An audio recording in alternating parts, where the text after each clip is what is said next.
Welcome to Raiders of the Lost Podcast, the ultimate film and TV podcast. Welcome to movie news number 84. Let's break down the latest developments in film and TV like The Last of Us Season 2, Tomb Raider Amazon TV series, and The Boys.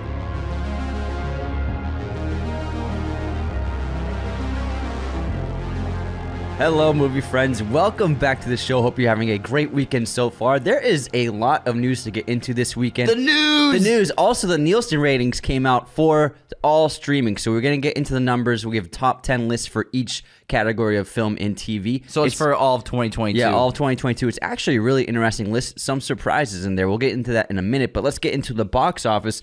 There were no major new releases except for Infinity Pool this week and Missing. And so the top box office was Avatar: The Way of Water with $15 million this weekend. It is now the fourth highest grossing film of all time. Wow, that's crazy. It's at $2.07 billion globally right now. Puss in Boots had another great weekend on its fourth week of release with $10 million, with $140 million total domestically. A Man Called Otto, Tom Hanks' film, made a healthy $6 million on its fourth weekend. It's now at $45 million. Very healthy. That film keeps eating its vegetables. It's extremely healthy. It's on keto. Every week? It's on keto. It's like 5 to 7 mil a week. Also, Tom looks like he lost a lot of weight recently. Have you seen him? Hanks? Yeah, he looks good. I wonder if he did it for a role. Maybe. But also, he's getting old. It's good to watch your diet as you get older. You know? But he looks fantastic. Until then, pizza and chocolate. Live it up till you're 45. Well, actually, no, he's like 60 now. Megan is in fourth place with another $6 million. It's at $90 million total domestically, so it is going to hit $100 million, no problem. So that's a big success for Blumhouse Pictures. Megan. Yeah. Missing, the next new horror release, made a good $5 million on its opening weekend. This is a pretty small budget. Storm Reed leads the cast. There's only a handful of people in the film, so considering that it was all basically taking place on a computer screen, that's a good release. It looks like it, with the $5 million opening, it'll make about $15 to $20 million total, so good success on that.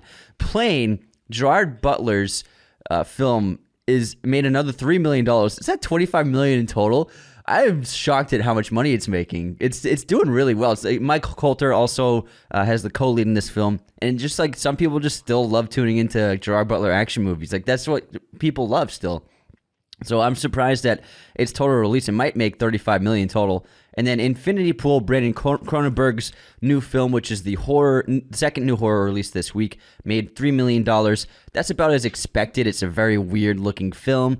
Mia Goth and Alexander Skarsgård clearly did it to just do something crazy, not make a ton of money. So it didn't have a huge budget. They're not expecting big numbers for this, but just modest numbers to make their money back. So that's a pretty decent opening for that film. Speaking of Gerard Butler, there's this rumor. Someone sent a tweet to us about it, thinking that he was cast in Oppenheimer as the pilot who flew the plane that dropped the bomb.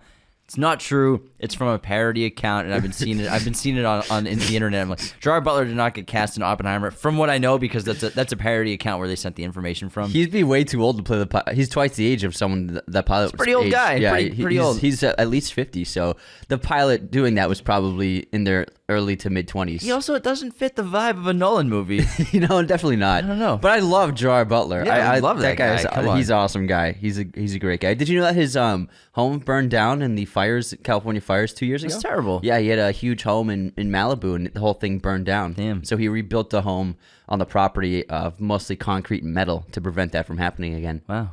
Well, that's why a lot of homes in LA and Southern California built with concrete mostly. Mm-hmm. A lot of them, you'd be surprised. Now, let's get into the Nielsen ratings for 2022. How about we start with TV series and original series? Let's do it, man. What were the top series? Number one, obviously, was Stranger Things with Netflix. 52 billion minutes watched, which is leagues ahead of the second place TV series.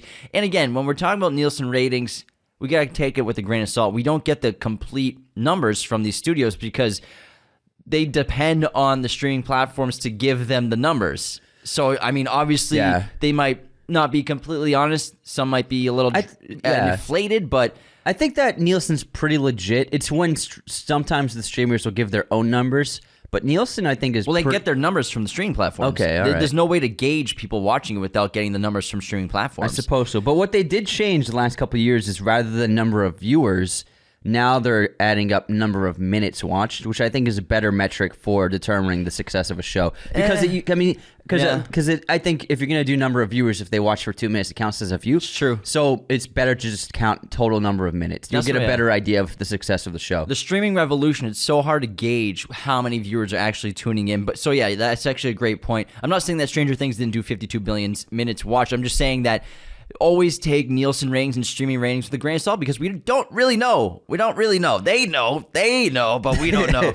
Nielsen doesn't know really. But yeah, I'm pretty sure Stranger Things is still a top dog. Absolutely. Dog. I'm sure it's probably 52 billion. It's incredible how much higher it is than number 2, which is Ozark at 31 billion minutes watched. We should probably do an episode on Ozark. Holy crap! People always tell me to watch it. Wednesday is in third place with 18 billion minutes watched. Now, I will say the Wednesday one is actually the most impressive because most of these shows on this list, they have multiple seasons. This is not just for like the season that was released in 2022 of these shows. So Ozark and Stranger Things have 4 seasons of people to... I think Ozark might have 5 seasons of people to watch. So 4 people to watch. So Wednesday only having 1 season.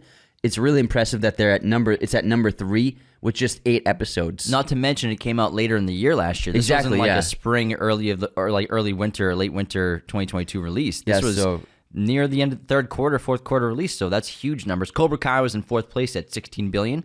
Bridgerton, 14 billion in 5th place. Then Virgin River. Then Monster. I don't know that one, Virgin River. Me neither. It's I've on never heard of Netflix. that. Number 7, we have Monster, the Jeffrey Dahmer story, which I still have not watched. I don't know if I'll ever watch it. Number 8 is Love is Blind. Oh. Number 9, Inventing Anna. Number 10, The Crown. Number 11, The Boys, all the way down out of the top 10, but still really, it's all time though. Really good. I mean, that's for the entire all streaming, so that's really great. That is the Prime Video's number 1 streamer though for original series. And is The Boys. It's Amazon's. They only have 2 on the list. Yeah, so that's number 1 for Amazon. Netflix is just decimating everybody because everything on here is Netflix except even Ozark. Yeah. Holy crap, the top 10 are all Netflix shows. Yeah, The Great British Baking Show is at number 11 with 10 billion. And then The Umbrella Academy is at number 13 with 10.5 billion.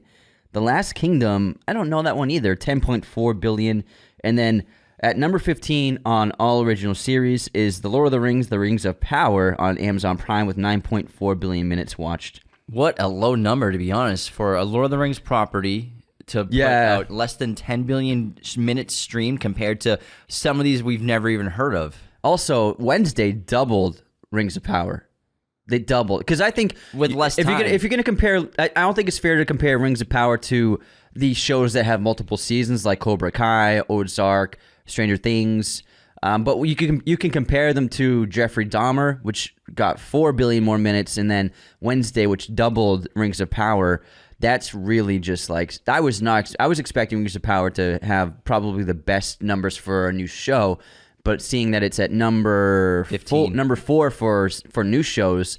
Inventing Anna also, that's just a miniseries with 1 season, so that also had 3 billion more minutes watched. So it's at number 4 for new series, so that's shocking.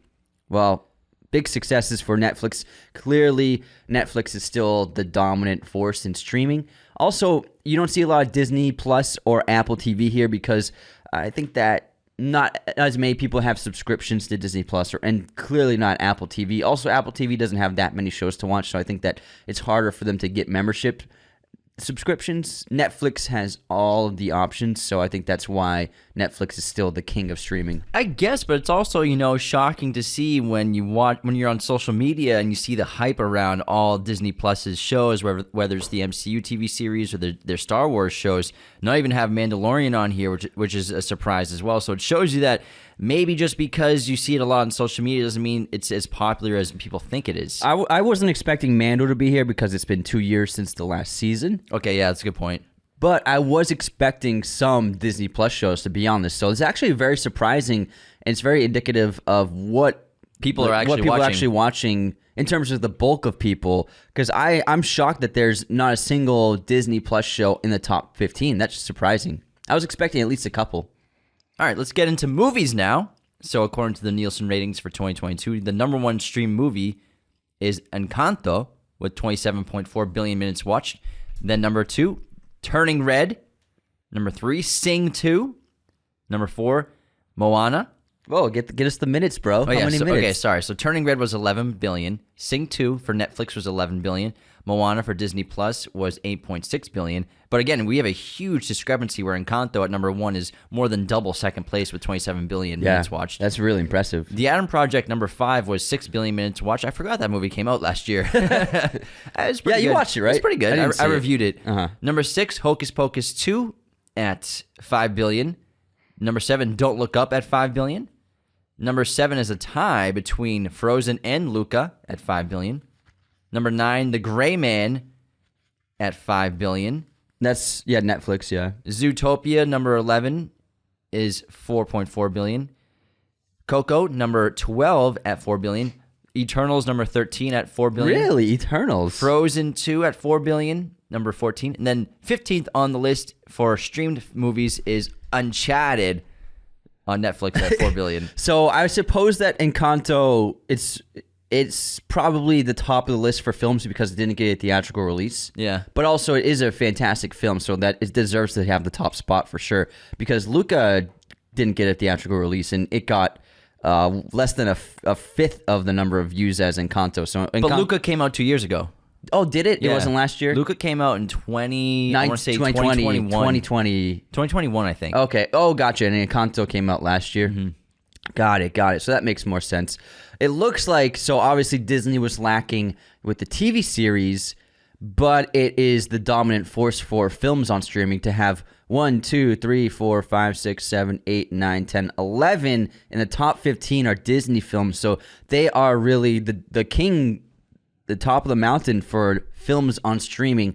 And then obviously Netflix, nothing on Amazon Prime. I just think that Amazon Prime has never had like a really big hit for streaming movies. Mm-hmm. Their original films are never really that special.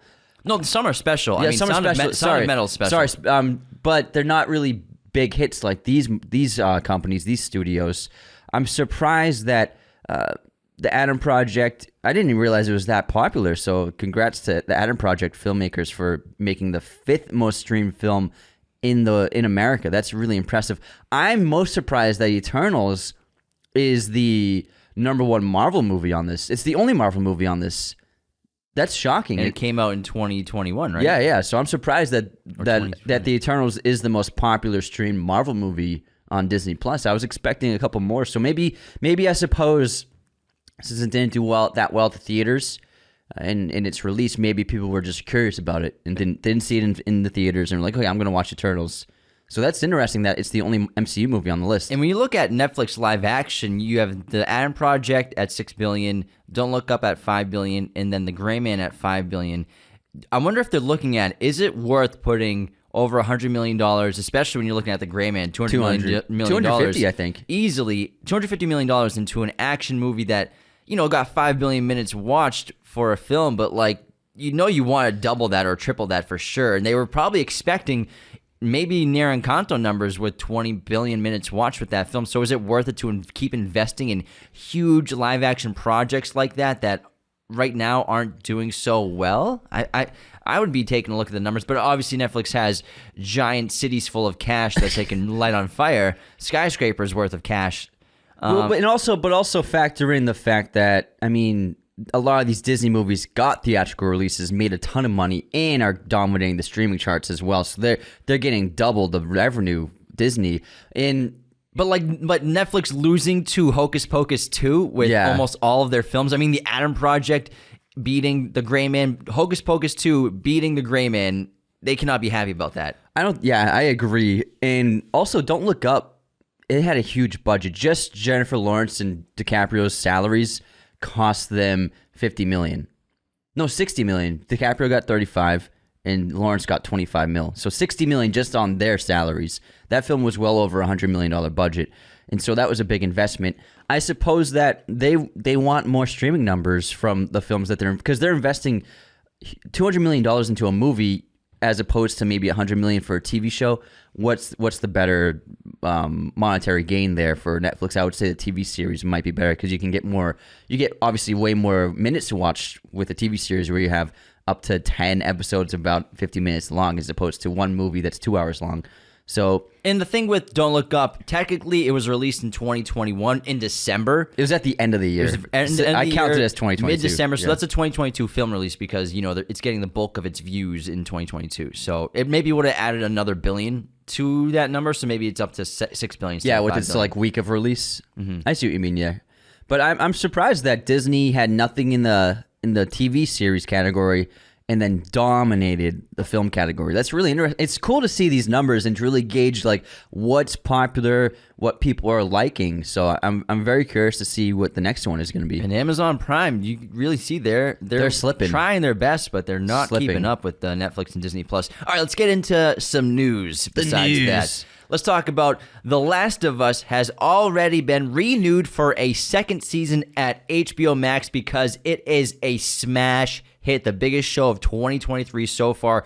The viewership for just the premiere episode has passed 22 million viewers already. We have a new episode dropping tonight on HBO Max. Cannot wait to tune into it. And tomorrow we'll be doing our review because every Monday right now is going to be a Last of Us episode review. We're super excited about it. I'm still ahead of the show with the game, so I can't wait to see what they do with this episode tonight and going forward. Yeah, 22 million viewers for a new show is really impressive. Its premiere had almost 5 million live, which is really great for nowadays when you have so many options to watch. So the second episode had 5.7 million views, went up 22%. Yeah, and then to just gather another 18 million views over the last week is just really phenomenal.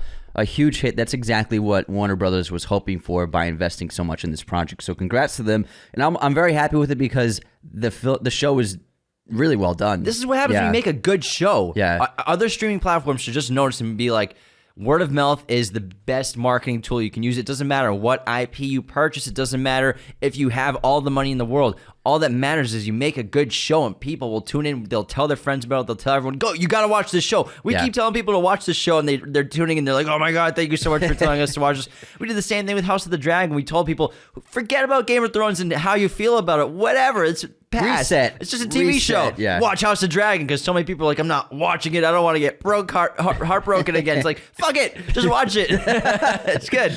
Love it. Also, the show that's going to replace The Last of Us once it's done airing is HBO Max's Succession, which will follow in the Sunday slot in March. Oh, yeah. They just released the complete trailer for season 4. Wow, season 4 is amazing how fast it goes by. And it looks hilarious. The trio of kids are a team now. Logan Roy is teamed up with Tom and Greg. I cannot wait to see what they have in store for us. It's funny. The trailer is just exactly what I wanted, and I can't wait for March. I believe March 23rd is the air date for Succession Season 4. And even though it's still January or going into February this week, we have a big new release coming in theaters, Knock at the Cabin, the latest film from M. Night Shyamalan, starring Dave Bautista, who I keep hearing is giving an incredible performance in this film and is blowing people away. I know a few people who have seen like early screenings and they really enjoyed it, but obviously it's an M. Night movie, so it's going to have mixed reactions from audiences, which is always, in my opinion, a good thing to have for films because he's got great original ideas and concepts and controversial films in terms of people liking them or not. So I'm really excited to check this out because even though he's not always a banger of a director, sometimes he misses. Still love his filmmaking. He's a great director. I love his ideas. So really curious about this film. We're going to go see it this week. I think it'll be a success too. I'm estimating 20 million opening weekend. There's a lot of hype for this movie. It's great trailers. Yeah, his movies do well at the box office. There's no doubt about that. Next up, we have a new update on Tomb Raider. An adaptation is being produced as a series from Amazon Prime. Origins. again. A second origin. Well, actually, we don't know if this is Origins. You know it's going to be an Origins story. They can't help themselves. Probably will be. But they hired someone very talented to spearhead the show. So it's going to be written by Phoebe Waller-Bridge for Amazon Prime, and they want to make a TV series, movie, and video game all interconnected. I think that Phoebe Waller-Bridge is one of the best forces in television with both Killing Eve and Fleabag. So she wrote and showran Fleabag, which is fantastic, and then she wrote and showran Killing Eve, which is an amazing show as well. So hiring her was a very smart choice by Amazon Prime. She'll definitely infuse great storytelling and great writing into the character of Lara Croft as Tomb Raider. So I'm looking forward to seeing what she cooks up. And they haven't cast the lead role yet, so it's going to be a big deal who they cast. There are a lot of great options out there for actresses who fit the bill for Lara Croft. So once that gets announced, I'll gauge my excitement. But right now, they had a great hire in Phoebe Waller-Bridge. I can't wait to see her in Indy 5, but I love that she's going back to TV with multiple projects and going back to showrunning and writing, because obviously I'm sure she got a lot of offers for tons of movies to star in, and maybe she's writing a movie herself at some point going into the future. But I love how she's going back to TV, playing to her greatest strengths that got her where she's at right now, and having a great opportunity to show run and write for an iconic character that so many people love. And, you know, they've been trying to get this character going for a few years now. Obviously, the Alicia Vikander origin story did not work out financially, but this is a character that people still adore. The games are still iconic, whether you played the old ones or the new ones. So I think it's a really cool decision. I can't wait to see what they come up with. Hopefully they're not too focused on making the verse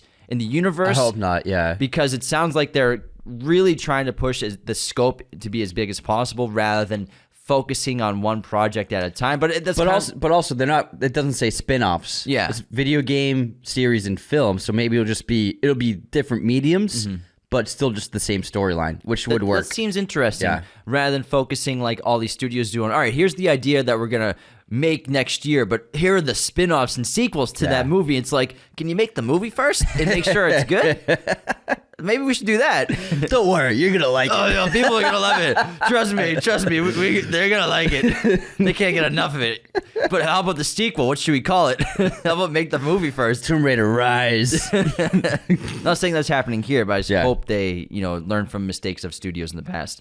We will see. Moving on to the Eminems controversy. Now, we don't really bring up hot button topics like this on the podcast, but the boots are a hot button topic. There's a funny new commercial because Maya Rudolph, the icon from SNL and comedy, she is now this new spokesperson for Eminem.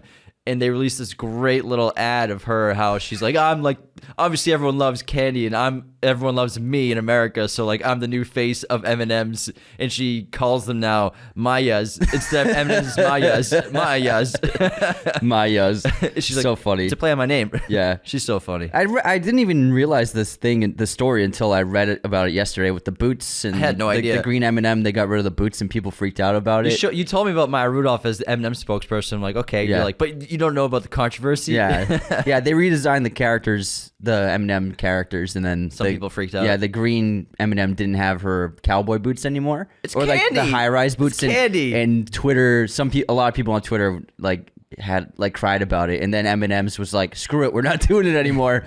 We can't make everyone happy, so it's just a commercial. Yeah, it's candy. It's just talking candy. It's talking M&M's. It's chocolate. Yeah, people need to find better things to do with their time, honestly. Go for a walk and get some sun, some vitamin D. I can't deal with this. Go look at a tree. Where are her boots? Never buying M&M's again. Well, speaking of toxic people on Twitter, we went semi-viral for the first time on Twitter. So in viral, like how many views did it get? So it got like over 50,000 views. So a really cool new feature on Twitter is you can see how many people looked at your tweet. You can see the engagement, even though they don't interact with it and like it or whatever. But you can see the views that your tweets get. Why did anyone like it? But it shows that people are actually looking at a lot of content, even though they don't engage with it, which is cool to see. Do you think that Twitter gets the least engagement in terms of like likes or comments? Maybe. Out of all the platforms? It's tough to tell. Yeah.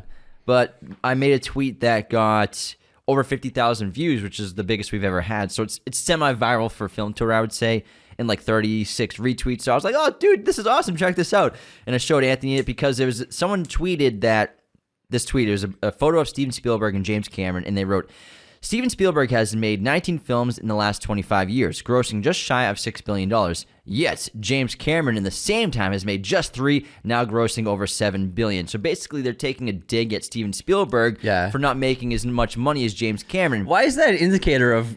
I don't know. Like I get box office is really important, but it's not the determining factor of who's a better director. Or this person's better than them. Their movies are better than them. And also, they're pals. They're great Cameron friends. And Spielberg are buds. So, but then I quote retweeted that. So I retweeted their tweet with my own text, and I wrote, and I'd still rather watch Saving Private Ryan, Minority Report, Catch Me If You Can, War of the Worlds, Munich, Ready Player One, and The Fablemans instead of Titanic, Avatar 1, and Avatar 2. Now, this is just pertaining to the last 25 years, so 1997 and on. Obviously, yeah, they failed to mention Spielberg's dominance in the 80s and 90s. But also, I mean, James Cameron, Terminator 2, Terminator. Yeah. These are iconic movies that I absolutely adore. So that's a lot of people. I got like maybe 5 people like, what about Terminator and Terminator 2? I'm like, read the goddamn tweet. It says the last 25 years, first of all.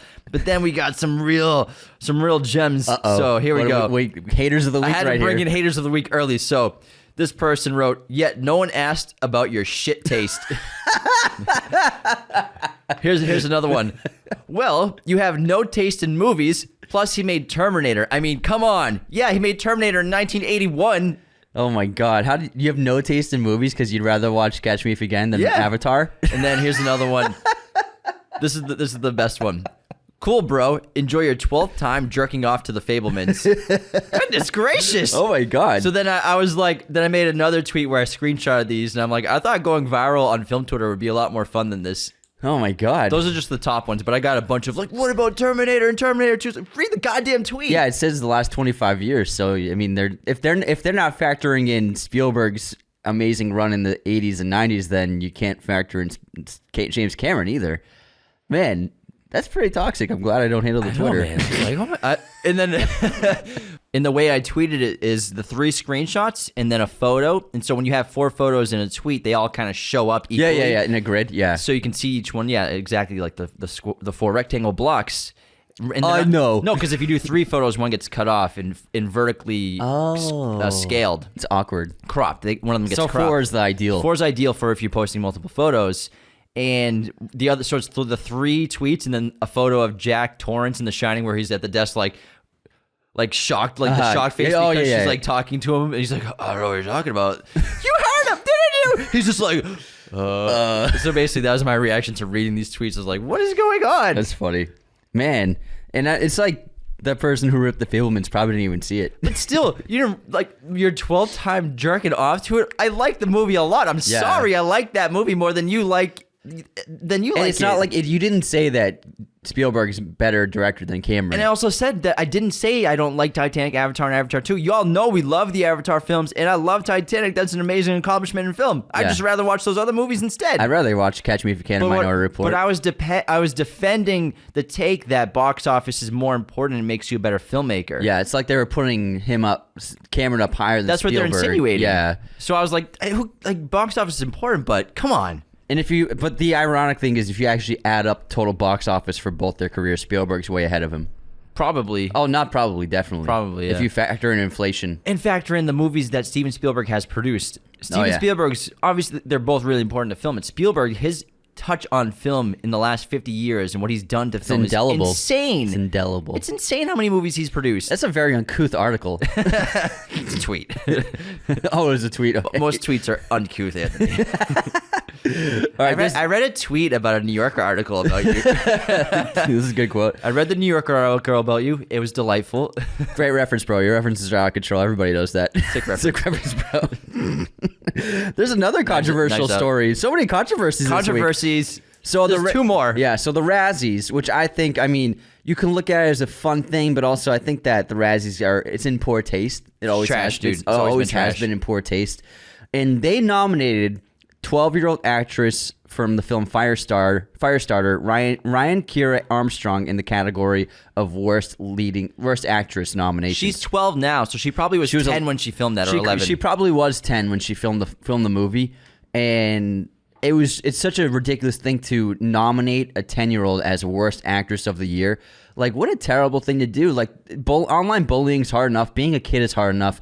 Also, you're working in a field where it's mostly adults. You're on huge pressure, and I'm sure she's great in the film. It's just the movie wasn't good, from what I could tell. Yeah. I mean, she didn't make the movie, but I'm sure she was leaps and bounds better than anyone who works at the Razzies could have ever done in their lives in acting, and she could probably act circles around them in real life. So to nominate a 10-year-old is so stupid and in such poor taste and just like so mean-spirited. Like, what do they think? Did they think people were going to be laughing about this? Like, what a terrible thing to do. I hope that person, whoever did that, gets. It's everybody involved. Cut. It's like a jury of like, oh, let's make fun of bad stuff. It's sad because you hear so many stories about child stars and child actors and what they have to go through in terms of people in public or at their schools bullying them. Like, we all know the stories of Christian Bale, the interviews he did when he was young, how he almost quit acting because of the harassment and bullying he was get done on him when he was a child in school because of Empire of the Sun. Yeah. And then you see this happening to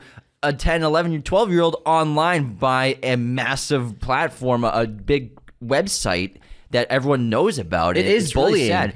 And even Razzie nominations are bullying. it is bullying, but Yeah. also even it happens to teenagers, and it's like it has so much of an effect on their mind and because they're trying to find themselves in this world, especially if you're an actor.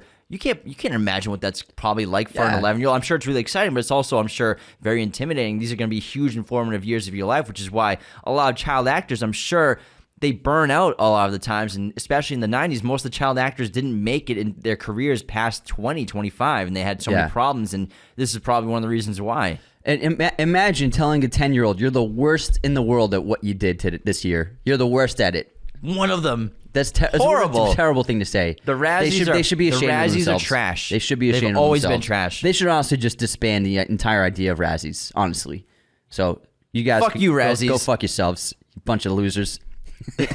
Now when we make a movie, worst directors of all time. Go for it. I don't care. Now the fourth controversy of the week. So many controversies this week. It's a hot week, man. This has to do with the Academy Award nominations, in particular with the actress Andrea Riseborough and her nomination for the small film To Leslie. Now, To Leslie is the lowest grossing film to ever earn an Oscar nomination, earning only $27,000 at the box office, so hardly anybody saw that. Now, her nomination was a big surprise, and oftentimes there will be people nominated for Oscars for the movies that didn't make any money. This is because anyone who's part of the Academy gets sent movies by the studios, so that they're like, watch our movie, please watch this movie. They're called screeners. Yeah, they're called screeners, and if you're part of SAG, you automatically get them, but also if you're an Academy voter, you get sent a ton of screeners because the studio wants you to see their film to try and get a nomination for whatever category, if not multiple. And so even if a movie doesn't make much money, it's possible for nominations to happen. But $27,000 means that like nobody saw the film. Maybe 1,500 people saw it, maybe. And there were a lot of other women who were up for a nomination, most notably Viola Davis for The Woman King. And it was a big shock when Andrea Riseborough's name got shouted out. So there's two reasons surrounding this controversy. The first reason is that Andrea Riseborough is friends with a few other famous actresses. Those actresses posted on social media giving her praise and saying this film is amazing, you got to watch this movie. Kate Winslet and Jennifer Aniston and a few other actresses. And so people were kind of like, is that kind of unfair to get that kind of press from famous people? And then the other part of the controversy is that there were emails and calls sent to Academy voters urging the actors and producers to watch and then start a word of mouth campaign for the film To Leslie. Now, it's not the Academy, I don't think, has rules about this. There was one problem with The Hurt Locker when that got nominated for Best Picture. One of the producers of The Hurt Locker emailed Academy voters urging them not to vote for Avatar because it would have been unfair for it to win Best Picture. That's what they said, not me particularly. And I didn't know about that. Yeah, and so the producer of The Hurt Locker got banned from the Academy because of it, because that broke the rule to say don't vote for this movie for Best Picture. They kicked him out. Now, this case, I don't think there is a rule against emailing members of the Academy to watch the film. So the Academy is going to be investigating this over the next week or so, and they'll come to a conclusion. I doubt that Andrea Riseborough will lose her nomination, but they might make new rules going forward and guidelines for how you can market and campaign for an actor or actress. But then also, that being said, studios spend upwards of millions of dollars to campaign for an actor or actress for a category. They hold events, they have luncheons, they send gifts to journalists, they send gifts to Academy voters. Nut packages. Yeah. So it's like it's a smooshing. It's like a schmoozing campaign, and it's very similar to like a political campaign running for office. And so that also is like you got to factor that in. Like, okay, we sent some emails to the Academy voters, but also like some studios spent $1 million holding parties and events that inviting Academy voters to meet the actor, and then the actor will have to like go to events and like schmooze with these people and socialize with them to help get votes. So it is, the whole system is kind of messed up if you think about it that way. It is pretty weird. Yeah. They should, if they're gonna cancel this, they should also like limit fundraising. What you can do. The studio will spend they'll sometimes spend millions to get a nomination. We all know about the Shakespeare film, Shakespeare in Love. Shakespeare in Love, how that beat out Saving Private Ryan at Best Picture because of what was going on with the campaigning for that movie. There's a lot of money put into Shakespeare Weinstein. in Love by Weinstein, and basically just horribly trashing an accurate depiction of a World War II scenario and battle, and just destroying Saving Private Ryan, destroying the chances of that film winning Best Picture, which it absolutely 1,000,000% should have won Best Picture, but because of the campaigning done, it was destroyed. Its chances were killed. So I think, it's a difficult kind of topic. dirty business. Yeah, but like you get a factor, like it's hard to ignore the fact that a lot of money is spent to schmooze people by the studios. But also, it makes you realize why some filmmakers like Kubrick never won an Oscar. They besides never did his that honorary one. I'm sure Kubrick was like, I'm not fucking doing that. Yeah. Like, I'm going to go make a movie, so leave me alone. I agree. Yeah, That's my assumption. Yeah. Let's move on to no more controversy, I don't think. But we still have a lot of news to talk about. It's a great episode so far. Now, Willem Dafoe, the GOAT, is in casting for Robert Eggers' next film, Nosferatu, which is going to be a remake. This one we were hoping was not going to get canceled after the poor box office performance of The Northman, but Lionsgate is going to give him money again to do this.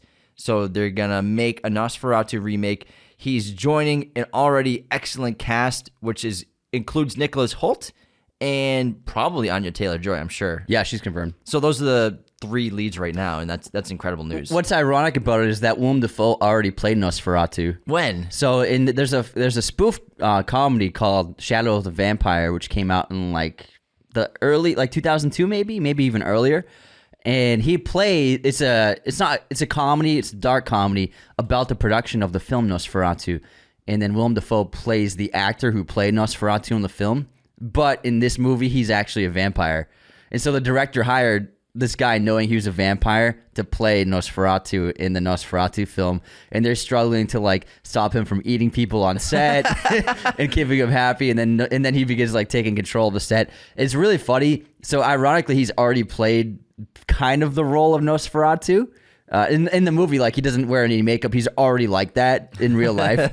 So it's very funny. Check it out. Yeah, Shadow of the Vampire is what I believe it's called. That sounds awesome. It's funny.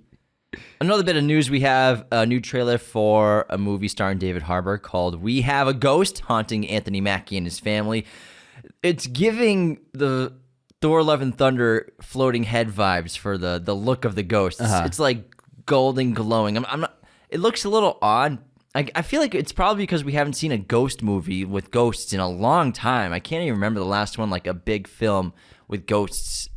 Like, not counting like a ghost story. Yeah, not a ghost. Well, Ghost Story is just wearing a sheet. I mean, like the visual representation of a ghost. Well, this looks like it's kind of in the vein of Casper. Yeah, that's what I mean. Yeah. That's why it's odd, because I feel like I haven't seen this in a long time. Yeah, it must be a good script though to have these actors involved. But yeah, it looks interesting. I mean, it's a new take. But yeah, I'm not sure how I feel about like the gold glowing. That's what I mean. Yeah. It's giving Thor Love and Thunder the kid's head floating in the, oh, just the room. yeah. We'll see. Next up, Barbarian director Zach Kreger has announced that his next film has been greenlit, and it is going to be called Weapons. I believe they're going to try to make it into a franchise, so I'm sure it's an awesome idea. And Barbarian was such an excellent film and new horror story that we've never seen before, so cannot wait to check that out. I like how you're holding a marker. Yeah, it's like I'm important. Does it make you feel strong? Makes me feel like an intellectual. He's been holding this marker the whole episode. I just noticed it. Now, next bit of news. Christoph Waltz casting news. He's going to star in an action comedy called Old Guy about an aging contract killer named Terry Eubanks who still believes he's the best at what he does. Stuck at a dead end, Terry is thrilled when the company pulls him back in the field, but only to train Gen Z newcomer Wilborg, a prodigy assassin with attitude and spunk. I don't know how I feel about this synopsis, to be honest. Yeah, I mean, I don't know. The guy who made Con Air is making it. Really interesting. Yeah, we'll find out. Wait for a trailer, I guess. Next up, next up, A Quiet Place Part 1, Origins, The Rise of the Aliens. I'm just kidding. It's just called Part 1. Or was it day one? Day one or part one? Day one. Sorry. Day one. My bad. Has announced that Alex Wolff has joined the cast. He'll be co-starring in the film with Lupita Nyong'o. Very excited for this film. John Krasinski is not involved in the film, so we'll see how it turns out. Look-wise, I'm sure they'll try to replicate his style, his cinematography, and his approach to directing to try and make it feel like the same kind of space, but we'll find out when we get a trailer. Next up, there's some MCU rumblings involving Ryan Gosling of him playing a character in the MCU, specifically a Fantastic Four film that's currently being developed. And I think they're going to be probably casting pretty soon. I don't know if he's going to be rumored to be in the Fantastic Four or to be like a villain or something. I don't know if this is completely true. Maybe. I don't see Gosling ever joining the MCU, but hey, I mean, anything's possible. Yeah, Gosling seems to be that kind of actor or actress that just doesn't get involved in comic book movies. You know, DiCaprio's one. You know, there's plenty like Kate Winslet. You know, I just don't think, I don't see him as the kind of actor that would be interested in a project like that. Yeah, but then I was surprised when I saw the Gray Man to take on that kind of movie. Well, he was gonna be like a huge. Well, it's like its own property, you know. It's almost, they try to do like a Bourne movie, so I get that. Yeah. All right, that's different. So yeah, I don't really see Gosling being a superhero. Me either. There's nothing wrong with that, but he just doesn't seem like that's something. His entire career, he's avoided it. It'd be like, so why would he do it now? It'd be like if Daniel Day-Lewis became a superhero. It just wouldn't work. Or like a villain. I don't know. He plays the Thing. But he actually becomes the Thing. He just lives in the desert for a year, becoming a rock. I'm the Thing. What's it good? Smashing time? Or what does he say? It's clobbering time. It's clobbering time. Surprising news for the TV show Yellowstone. Kevin Costner's show has landed in the top streaming chart for the first time in its 5 seasons. The show's performance saw it surpass 1 billion minutes viewed for the entire week, reaching 5th place amongst all streaming platforms. So very impressive. 1 billion in a week. Yeah, that's 1 billion crazy. a week. Yeah. What else do we got here? Party Down. They're back. They're back. So there's a revival of the show that was on Starz for like 2 seasons. Are we having fun yet? It's kind of like a diamond in the rough of a show. I remember you got me into it, and it's just really 2 funny. seasons, Starring Adam Scott, Lizzie Kaplan, but I don't think Lizzie's returning. But Jane Lynch too is great. Yeah, Jane Lynch is awesome in it. So pretty much the entire cast is returning except Lizzie Kaplan. Yeah, I didn't see her in the photos. However, if you know of the show, I recommend, or you've never watched it, I recommend checking it out. It's only 2 seasons. It's a great comedy. Yeah, it's about these people who are catering hosts, wait staff, wait staff for catering. You got it, man. That is actually the word for word synopsis. But they get into all sorts of shenanigans and drama and comedy. But it's actually really good. Yeah, I really enjoyed it. It was a cute show, and they're short, the 30-minute episodes. It's coming back to Starz. Yeah. And are there even any other shows on Starz? I thought Starz was dead. No, yeah, they have 50 Cent shows are on Starz. Okay, cool. Like Power, and he's got the country one too. Yeah, he's got like 3 shows on Starz. There's like 4 Empire music shows, all about the same thing, but it's a different genre. There's the country music one, there's the hip hop one. Yeah. It's all, but it's the same plot. Yeah, it's silly. They're just like, if it works, let's keep doing it. Let's do it with this banjo star. Yeah. There's actually a 5th controversy this week. A 5th? Yeah, so Mia Goth's doing press for Infinity Pool, and she was asked why horror actors don't get nominated for Oscars, and she said that it's time for the industry to change and that horror film actors often get unfairly snubbed. I mean, she's fantastic in Pearl. She's one of my favorite performances of the year. And I mean, most famously, Toni Collette getting snubbed for Hereditary. What a performance. She really made that movie work. So, and horror films never get the praise from Oscar voters that they deserve. And we've always said that. They rarely get, like, there's only been 5 horror films nominated for Best Picture. And you can clearly see that many of the films of the last 25 years, some of the best ones are horror films. So I totally agree with Mia Goth, and I mean, hopefully that the times can change and horror films can get the accolades that they deserve. Daniel Kaluuya got nominated for Get Out, but when you think of like scream queens and female actresses in horror films, they seldom get any awards recognition, which is such a disservice to the performance and work they put into these roles because they're difficult roles and it's exhausting, you know, what they have to go through in a lot of these movies. But Toni Collette in Hereditary, that might be the best performance I've seen in the last 4 or 5 years. What did that come out, 2018, something like that? No, it's a lot older than that. Is it that old? 2014. No. Hereditary? Hereditary? No way. 2017. I don't know. 2017. Let me double check. 2017. Definitely not 2018. Because Midsummer is 2019, right? Oh my god, it is 2018. I told you. Oh my god. Listen to Anthony's snobby laugh over there. It's not 2018, you idiot. You fucking idiot.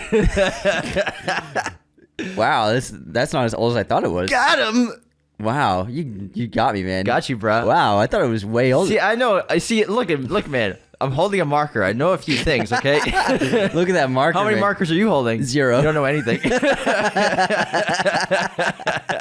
That's a sign of intelligence. It is. That's why I told you. Where'd you even get that thing? It's over here on my side. Hey, I have stuff going on over here on my side of the studio that you don't know about. I'm like, are you writing with it or something? No, It makes you feel powerful. I've never seen you make so many hand gestures. It's an antenna for my power for my brain and my movie functions in my head. I'm just, it's over. There we go. I don't know what I was saying. It's just like caterers, Yeah, man. see you later. Catering waitresses and servers. But no, yeah, I agree. Toni Collette should have gotten nominated. I don't think it'll ever change, honestly. No, I really don't. It's the same thing with comedy. I think I think the Academy believes that it would probably dilute their profession, their craft, and their prestige, and that's why I don't think They don't think the genre deserves it. It's what I mean. Yeah. Same thing with comedy and horror actors and filmmakers. I think they don't want them in their categories because, for me, that's my assumption, is they think it'll dilute the categories, dilute the role, the importance and prestige of their awards. Yeah, like I was shocked Lighthouse got nominated for cinematography when it came out because I didn't think it would get any nominations. But I really think that Midsommar is one of the better directed films of the last several years. It's really well made. It's really well directed by Ari Aster. Yeah. So I mean, Nope didn't get a single nomination, not even cinematography. yeah, You kidding me? Yeah, Yeah. Okay, guys, great job. If you could go ahead and nominate Nope for best cinematography, that'd be great. We should do Office We're Space. also gonna need you to nominate The Northman. And we're gonna need you to best cinematography. and if you could just move your desk downstairs. That'd be great. Oh, and there's the stapler. There it is. It's my stapler. Have you seen my I stapler? will burn the building down. The glasses, the big. Oh my God, Milton. We should do that sometime. That would soon. be a blast. Yeah. That was a big news Damn, week. it feels good to be a gangster. All right, is that it for movie news? That's it, yeah. Wow, Lots of controversies. Lots of controversies. Lots of 5 topics. controversies. We cannot wait for The Last of Us Episode 3 tonight. It's going to feature Nick Offerman in a huge role from the game. Can't wait to check that out. Our review of it will be posted tomorrow on Monday. First thing in the morning. Then episodes this week. We got some good ones coming for you. What do we have? This week? Did we film anything yet? We're filming we got tonight. Pulp Fiction. Yeah, we're filming Pulp Fiction Finally, tonight. we're Yeah. doing Pulp Fiction, a solo episode. We're going to go like 2.5, 3 hours in depth in this. That will post on Thursday. Yeah. Weekly chat on Wednesday. We'll figure something out for Friday. Be sure to watch Pulp Fiction because we'll give you like 4 days to watch it before the episode comes out. Just a refresher. Yeah. And we're kind of like we talked about it recently. We're doing mixing our schedule up where Mondays we're going to focus on TV, bring TV more into the show because so many people are watching stuff that they want us to talk about. So we're going to be Mondays are going to be TV based. Tuesdays are usually probably going to be off. Wednesdays, weekly chat. Thursdays, our main big movie episode. Fridays, another movie topic. Like we did last week, we did How Did the Joker Get His Scars? So we'll pick a specific thematic element from a certain movie and just break that down. Oh, yeah. And then obviously Sundays will always be movie news. So we're kind of just flip-flopping the schedule and mixing things up. Playing it by ear. We're scrambling those eggs, baby. Making an omelet. Making an omelet. All right, take care, everybody. Have a wonderful day and night, and talk to you soon. See you next time. Thank you for watching Raiders of the Lost podcast. Be sure to hit that subscribe button, hit the like button as well, notifications for sure. Listen to the show on Apple Podcasts, Spotify, everywhere you can listen to podcasts, and be sure to check out this other content we have on our YouTube channel.